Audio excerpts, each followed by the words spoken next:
Welcome to America's Kitchen Table. My name is Judy Barlow, and I'll be your host today. We have joining us again back on our program, Senator Tom Cotton, fresh off Fox News this morning, talking about issues that are important to our families and what's going on in our nation right now. I'd like to bring Jonelle Talley-Fulmer on to give us an introduction of Senator Tom Cotton, please. Thank you, Judy. And first of all, Senator, our NFRW President, Julie Harris, sends her very best regards and said she is so sorry she could not be here today. She was committed to do a convention in Arizona, but she looks forward to seeing the podcast when it's released. And to all of you, I am always so honored to have the opportunity to introduce and brag on my Senator, Tom Cotton.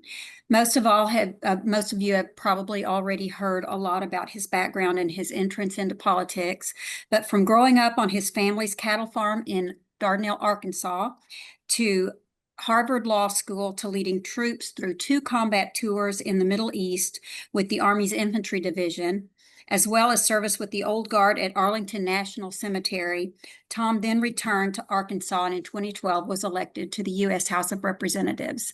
And in 2014, he ran against a 2-term incumbent Democrat and was elected to the U.S. Senate, where he is now the 3rd ranking member in the Senate Republican leadership as chairman of the Senate Republican Conference. His committees include Committee on Energy and Natural Resources, where he serves on the Energy and Public Lands subcommittees, the Armed Services Committee, where he serves on Airland, Cybersecurity, and Strategic Forces subcommittees, the Intelligence Committee, where he serves as chairman, and the Joint Economic Committee. He is married to the amazing Anna, and they have 2 sons, Gabriel and Daniel. And as I'm sure you have all heard, Tom has made quite a name for himself as a strong conservative who takes a stand, says what's on his mind, and never backs down. And as you can all imagine, the Arkansas Republican women are incredibly proud of Tom for his service, for his leadership, his representation, and for always making Arkansas look good. So we are so grateful that you have joined us today, and we're grateful for the support that he always shows to the Republican women when he's asked. Please welcome Senator Tom Cotton. Thank you, Jonelle, for that great introduction. Senator Cotton, it seems like our nation is just really in turmoil right now. We look at what happened in Portland last week. We look at what's going on in Chicago today.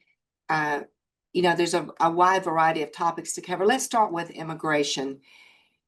President Trump has proven that we didn't need a new law to combat illegal immigration and to close the border. We just needed a new president, a commander-in-chief. While Republicans are now united, the Republicans are united in this, but back in 2013, House Republicans considered joining with the Democrats to pass an amnesty bill. You fought against that. Give us an update on where we are with that. Sure, Judy. First off, let me say thank you, and thanks to the Federation for having me back on your podcast. It's a real pleasure.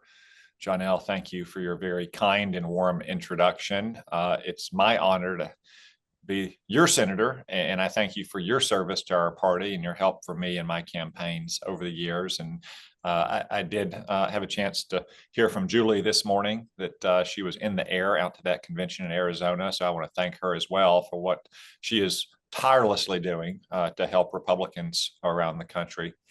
Judy, I think if you look back to 2013 to today, you do see the road the Republican Party has traveled, and I think it's a good road. I was elected to the House of Representatives in 2012 on a platform in part of secure borders and immigration enforcement. The Democrats were angling for some time for a mass amnesty of millions of illegal aliens to give them public benefits with only the illusion of enforcement or a border wall. We had been sold that bill of goods before in the past that we would get an immediate amnesty in return for border security in the future, maybe. It was a close run thing in 2013, coming out of our losses in 2012. Many Republican politicians were demoralized. But I think what you saw in 2015 when President Trump announced he was running for president is he recognized the potency of that issue. I wouldn't say he was the cause of our party traveling down the road we have, but rather kind of the symptom of Republicans voters rightly rejecting bad policy proposals from Republican politicians that were playing on the Democrats' turf. And one case I made back in those days, I still make it today, and I think it's been proven true, is that the kind of amnesty first legislation that was in the offing and had so often been considered was also bad for Latino voters. I mean, if you're a Latino voter, if you immigrated here from another country and you've become a citizen, you can vote, you by definition did things the right way. You didn't jump the line. You didn't cross our border illegally. You didn't get a visa and then stay here once it expired. And of course, why would you want other people to be able to jump the line when you didn't? Or for that matter, in many cases, you had illegal aliens moving into states and regions where they were going to be competing in the job market for those newly arrived legal immigrants. Obviously, President Trump recognized the same thing. Immigration was a signature issue for him in his first campaign, and he had big successes on it in his first term. Those were largely overwhelmed, though, by the slow motion invasion we saw under 4 years of Joe Biden, of illegal migrants being welcomed into our country at every turn for whatever reason from every country. But as President Trump said back in March, despite the Democrats' decades of claims, we didn't need a new law. We just needed a new president. And we got a new president who's willing to enforce the law, who's willing to say that you can't come here illegally. And if we find you here illegally, we're going to send you back. We'll have priorities, of course. Priorities are going to be violent, illegal, alien criminals, drug traffickers, gang members. But we're not just going to turn a blind eye to illegal aliens who are here. We've already reduced border crossings to almost zero. We're continuing to see a decline in the illegal population in the country, either through deportations or others who choose to return to their home country and maybe come back the right way at some point in the future. Fortunately for the president, fortunately for our nation, though, we didn't just get a new president, we also got a new law. That's the big, beautiful bill. It had massive generational investments in immigration enforcement. It has the money necessary to finish the border wall, to supplement it with needed technology, to hire a large surge of Border Patrol officers and immigration enforcement officers inside the country, to make sure that we never see again what happened under Joe Biden, that when Donald Trump leaves office, no matter who is president after he is, there's not going to be the ability to have a massive slow motion invasion once again through a wide open border. You know, let's talk about the violent criminal illegal aliens for a minute that you just mentioned. We know what it means for our safety to deport the violent criminal illegal aliens. And I'm sitting here with bill after bill after bill that you have put in place, that you've introduced since June, and they're still sitting there. Can you tell us also, let's talk about deporting, what the deportation of those means to our economy and our school system? Well, I think it's vital. I mean, for one, it'll make our streets safer and our schools safer if we don't have drug cartel members and drug traffickers in our communities who are peddling this poison to our kids. It'll reduce violent crime on our streets. For the economy, I think it's going to be good for the American worker. Again, oftentimes, usually, illegal aliens are low-skilled or unskilled workers who are coming here, and they're going to end up taking jobs in industries away from Americans. Oftentimes, again, those first-generation immigrants who came to our country the right way, who played by the rules, who became citizens and earned the right to make a living, to provide for their families, and to live the American dream. So I think that's what President Trump realizes, when so many Republicans back in the day did not, that immigration enforcement is about safety and security. It's also about the prosperity of American workers. And that is true. The one that I wanted to mention to you, you have a pair of bills that talks about increasing penalties on violent rioters. And you talk about those the rioters of any immigration status who assault ICE officers and engage in acts of violence should face stiff consequences. Americans don't want that. We want our people that are keeping us safe. We want them to be safe too. So I thought I would mention that and get any comments on those two Well, bills. It's first, it's very common for states and the federal government to impose stiffer penalties for assaults or crimes against law enforcement officers, because it's really assault on all of us as a people, as a nation, as a civilized society. If you're attacking police officers, or for instance, one common capital crime is a murder of a correctional officer in a prison, because so many prisoners are in for life without parole or for extended periods. And maybe the only way to protect our correctional officers is to expose those would-be attackers to the ultimate punishment under law. I was surprised to know that the same doesn't extend under federal law to ICE officers.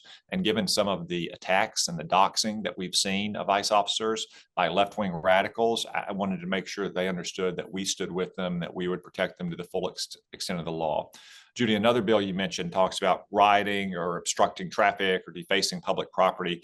This goes back in some to the disgusting little Gazas we've seen on campuses over the last couple of years, or the left-wing protesters and rioters in cities who are going and gluing their hands down to the street on busy highways or forming a human chain across a bridge. That's a crime, and anyone who does that should be charged with a crime.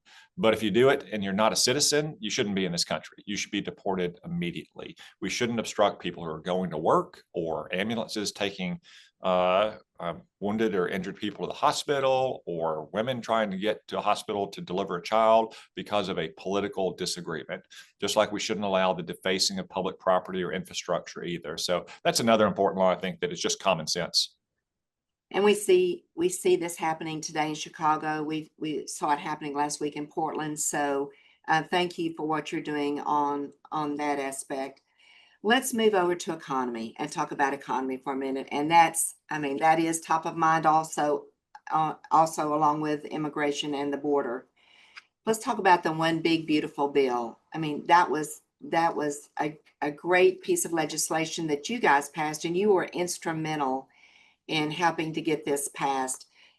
Speaker Johnson signed off on the House Republican side, and you had the honor of signing off for the Senate.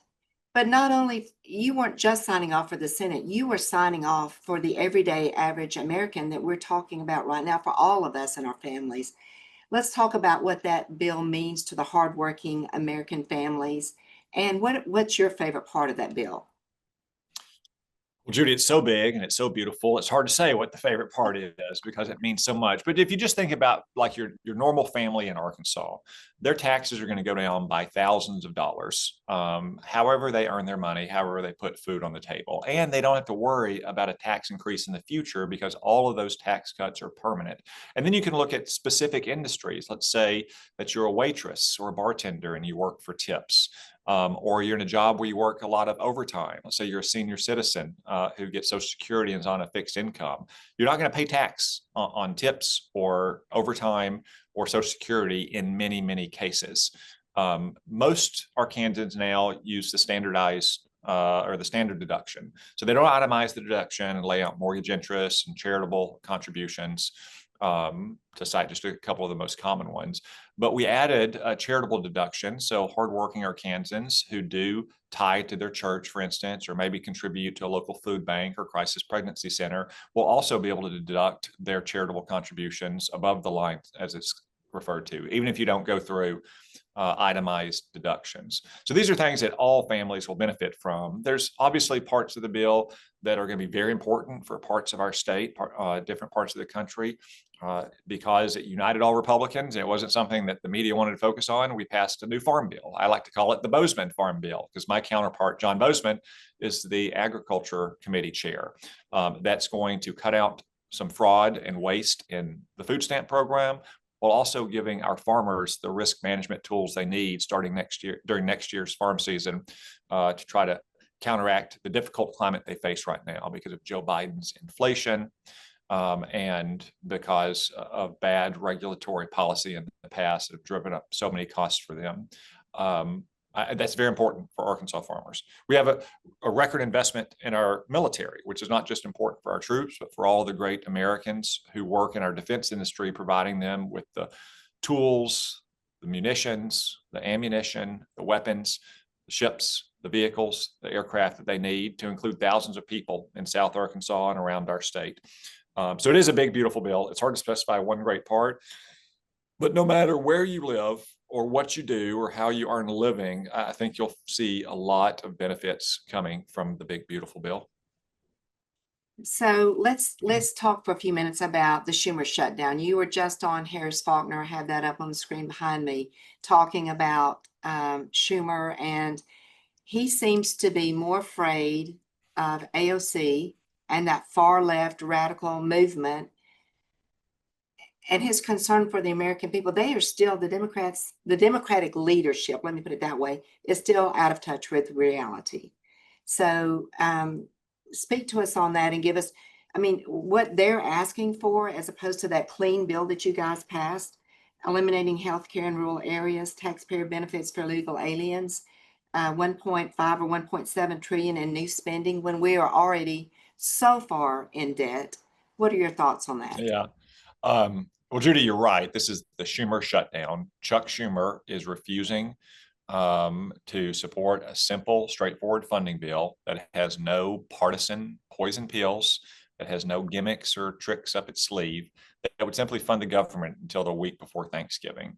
And he's not really doing that for this, that, or the other demand. He's doing that because, as you say, he's afraid of two things. One, he's afraid of Alexandria Ocasio-Cortez back in New York City, potentially running against him in his next reelection. And two, his radical left-wing base, which vilified him in March when he and about a dozen other Democrats did the responsible thing to fund the government without shutting it down. That's why we're in the middle of this Schumer shutdown.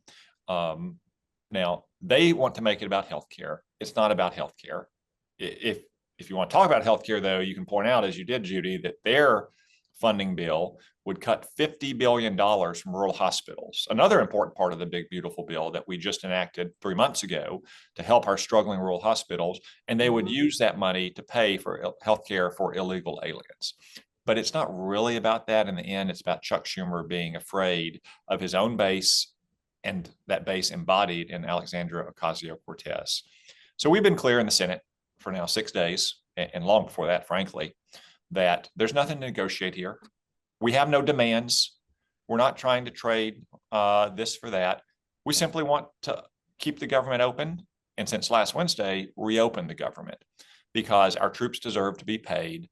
Federal law enforcement officers deserve to be paid. Americans should be able to get a passport or go to the national park or all the other services the government is supposed to provide them. If Chuck Schumer wants to debate having taxpayer finance healthcare for illegal aliens on the backs of rural hospitals, that's fine. We can have that debate, and we can negotiate about that once the government is open. But until the Schumer shutdown ends, there's nothing to negotiate. You know, as we watch all of this and watch what's going on and watch their stance, we as Americans need to remember all of this as we're going forward, and we go into Virginia, and we go into New Jersey and these tight races this fall. And as we try to help Virginia win with Winsome Sears, we need to keep reminding the successful stories that the Republicans have brought forth and where the Democrats still are, you know, on these issues. So those are important to remember. Another hot topic right now is parental rights. When we're talking about changing gender, the kids changing genders, you introduced a bill to stop schools from brainwashing kids to change their genders behind their parents' back. Especially, we see this happening in the blue states. And that bill was called Empowering Parents to Help Their Kids Act. Talk to us a little bit about that and the importance of parental rights in that aspect and knowing what's going on with your kids. Well, Judy, no one loves their kids more than their parents. And schools should respect the wishes of parents and keep parents informed and allow parents to make decisions for their kids. The Supreme Court just issued a ruling on this matter a few months ago, once again, as they always do, upholding the absolutely fundamental right of parents to raise their kids. You mentioned blue states. This does tend to happen a little bit more in blue states and blue school districts, but frankly, the Biden administration went to great lengths to try to impose it on all 50 states, no matter what state legislatures, and local, most importantly, local school boards and parents wanted. Most of you have had kids or grandkids in schools these days. You know the kind of bureaucratic rigmarole it takes just to give a kid some Tylenol, much less to give them a prescription drug that a doctor has prescribed for them. Yet we've got schools that are secretly supporting, maybe in some cases even encouraging a kid to change their gender through changing their names and their presentation at school and the clothes they wear, and maybe even pointing them in the direction of psychiatric treatment. I mean, this is insane.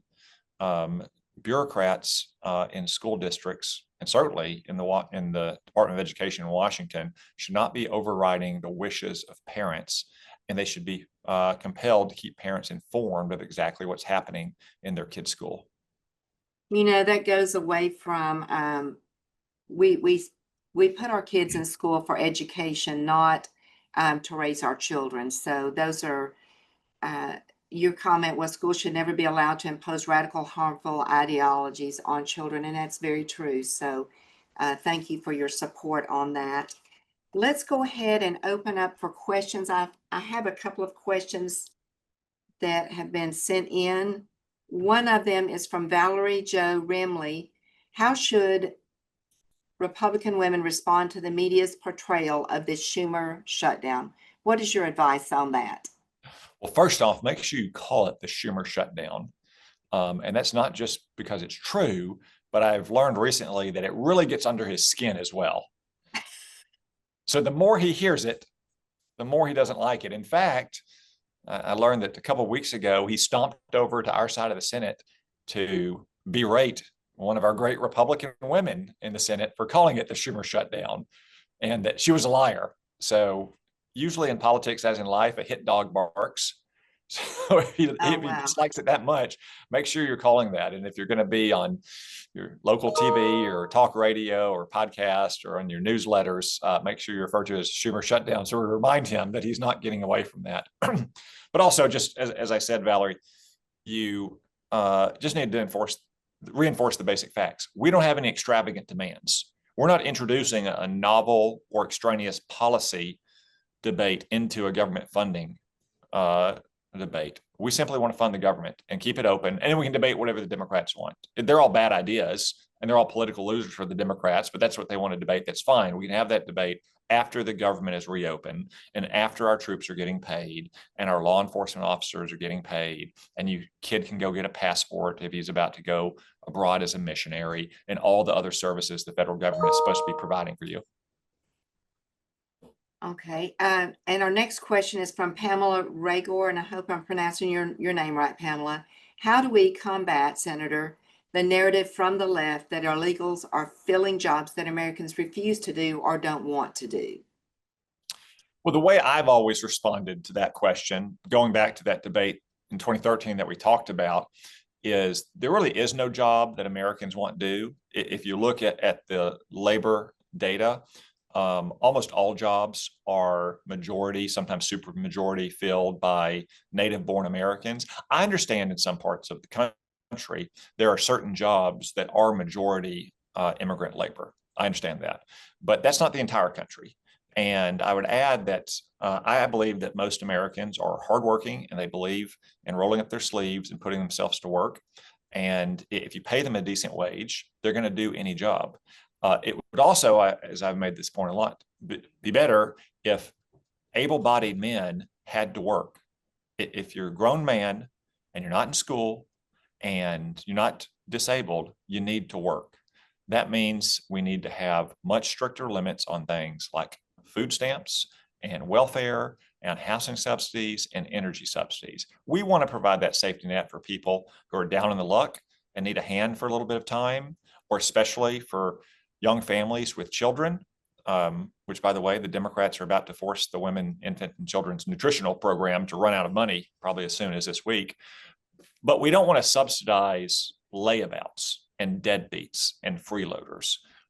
You need to get out and get to work if you can work in this country. That's what our policy should be. So a combination of immigration reform and welfare reform, I think, would do a lot to get more people back into the workforce.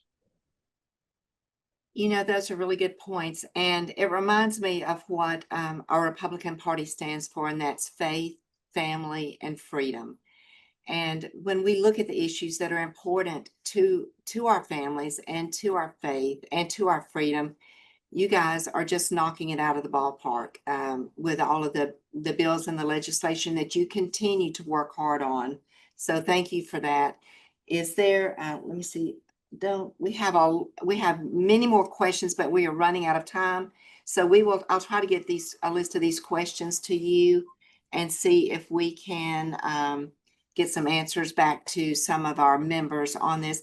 Thank you for coming on to our program again today. Would you like to leave any last words for our ladies as we ramp up? As I said, many of us are going into Virginia and New Jersey for these elections. And as we get ready for our midterms next year, they are already working extremely hard, phone banking, door knocking, etc. Any last words for them? What I'd just like to reiterate what I always say to Republican women, whether it's your national federation or our local chapters in Arkansas, thank you for what you do. Republican women really are the backbone of our party, especially when it comes to election season, as we are now in Virginia and New Jersey, and as we look forward to the midterm election. So I want to express my deepest gratitude for what you've done for me and all Republicans, and thank you for keeping it up. Thank you, Senator Cotton. It was always a pleasure to have you on our program.